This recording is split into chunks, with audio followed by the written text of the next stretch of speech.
America's lethal new B-21 versus the B-2 Northrop Grumman stealth bomber.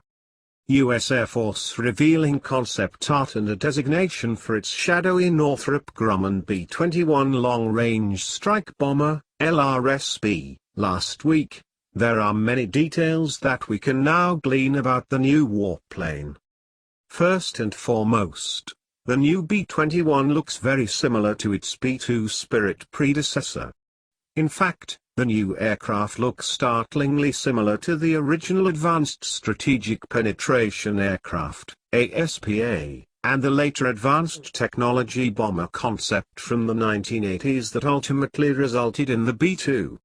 But the Spirit was redesigned late in the game to operate at low altitudes that the B-2 might have to resort to low-level penetration as the Soviets built new, more capable radars as well as a larger radar cross-section.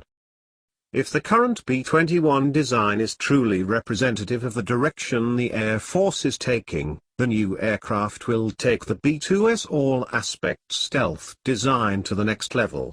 Particularly, the B-21's low observable design will be more effective against low-frequency radars operating in the UHF and VHF bands, which are increasingly coming into vogue as a means to counter stealth aircraft.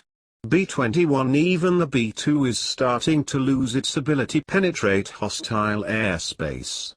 The technology on which they were designed with respect to signature management is 80s vintage, Schwartz told the committee, adding, "The reality is that the B-2 over time is going to become less survivable in contested airspace."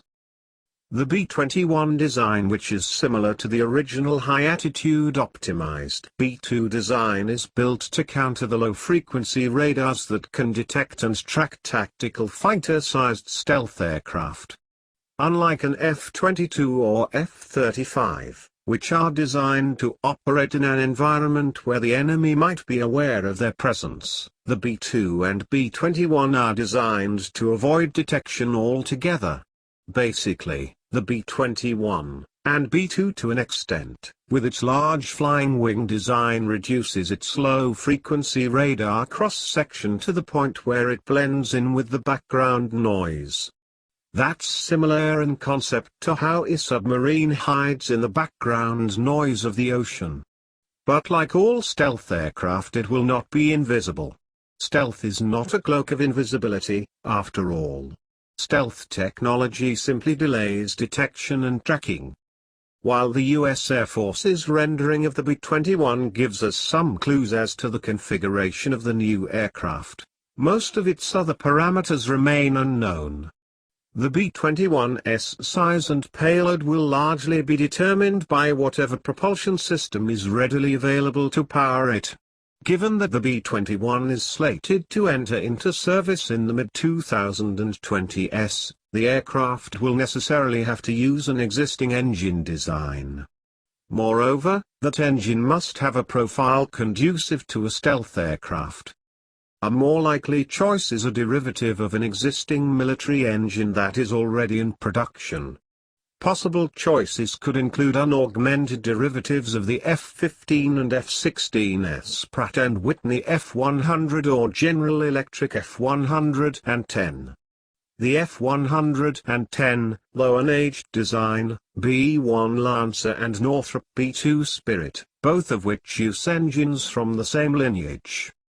With two such engines, an B-21 would have less than the roughly 70,000 pounds of thrust available to the B-2, but there are indications that the B-21 is smaller than the Spirit.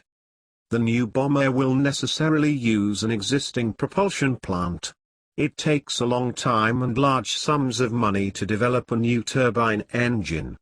It's also not an endeavor without risk. Look no further than China's frustrated efforts to develop an indigenous jet engine. B-21's subsonic flying wing design will be large enough to counter low-frequency radars. A tactical fighter-sized stealth aircraft must be optimized to defeat higher frequency bands such as the C, X and Q bands as a simple matter of physics, but a strategic bomber like the B-2 or B-21 can be larger to counter lower frequency radars. There is a step change in a stealth aircraft's signature once the frequency wavelength exceeds a certain threshold and causes a resonant effect. That means a bomber like the B-21 has to have allowances for 2 feet or more of radar-absorbent material coatings in B-21. There are also indications that the Air Force is planning on building significant electronic attack capability into the B-21 airframe. The fact is that despite the Air Force's public narrative that aircraft like the F-35 can go into a high-threat zone alone and unafraid, the service's own experts at the Air Force Warfare Center recognize the value of jamming. Stealth and electronic attack always have a synergistic relationship because detection is about the signal-to-noise ratio. Low observables reduce the signal, while electronic attack increases the noise. If the B-21 is somewhat smaller than the B-2, the designers have to pick between range and payload. Former Air Combat Command Commander General William Fraser, a former B-52 pilot, told few years ago when the program was in its infancy that a combat radius of between 4,000 and 5,500 nautical miles is sufficient. The B-21 doesn't necessarily need to carry the same amount of weaponry as the B-2, it just needs to carry the biggest available weapon, maybe just one GBU-57A/B. In terms of avionics, the Air Force appears to be doing something smart.